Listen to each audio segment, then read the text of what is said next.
પંચોતેરમો તાલુકા કક્ષાનો વન મહોત્સવ માલપુર ખાતે ધારાસભ્ય ધવલસિંહ ઝાલાની અધ્યક્ષતામાં યોજાયો. 75મો તાલુકા કક્ષાનો વન મહોત્સવ માલપુર ખાતે યોજવામાં આવ્યો હતો. પર્યાવરણ અને પ્રકૃતિ પ્રેમીઓએ મોટી સંખ્યામાં હાજર રહી કાર્યક્રમને સફળ બનાવ્યો હતો. આ પ્રસંગે સમૂહ પ્રાર્થના, સ્વાગત ગીત સહિત સાંસ્કૃતિક કાર્યક્રમોથી વન મહોત્સવ દીપી ઉઠ્યો હતો. રાજ્ય અને જિલ્લા કક્ષાએ માલપુર તાલુકાના પરસોડા સ્કૂલમાં યોજવામાં આવ્યો હતો. તાલુકા કક્ષાનો વન મહોત્સવ ધારાસભ્ય ધવલસિંહ ઝાલાના અધ્યક્ષસ્થાને યોજવામાં આવ્યો હતો, જેમાં માલપુર તાલુકાના અગ્રગણ્ય આગેવાનો, અધિકારીઓ તેમજ મોટી સંખ્યામાં ગ્રામજનો જોડાયા હતા.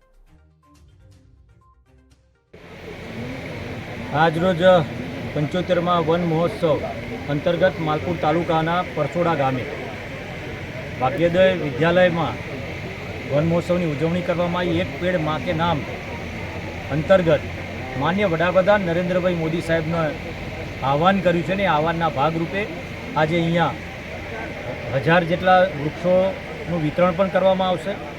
સાથે સાથે વૃક્ષારોપણનો કાર્યક્રમ પણ કરવામાં આવ્યો છે.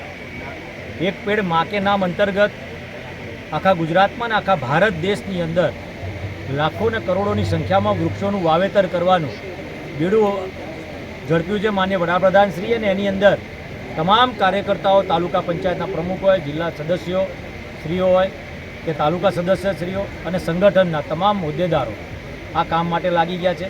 તેમજ અધિકારી શ્રીઓ પણ આ કામ માટે લાગી ગયા છે. વૃક્ષો વાવવા જોઈએ, વૃક્ષમાં રણછોડ છે એવી વાત સાથે હું આપ સર્વને આ માલપુર તાલુકાની જનતાને વિનંતી કરું છું કે આપણે જો આવનારા દિવસોની અંદર આપણી પેઢીને સુખી અને સમૃદ્ધ રાખવી હશે, એવો સમય ના આવે કે ઓક્સિજન આપણે વેચાતો લેવો પડે. એના માટે આપણા ઘરમાં કે આપણા ઘરની બહાર, ઘરની બાજુમાં અથવા આપણા ખેતરોની અંદર વૃક્ષોનું વાવેતર કરીએ, એ જ તમામ નાગરિકોને વિનંતી.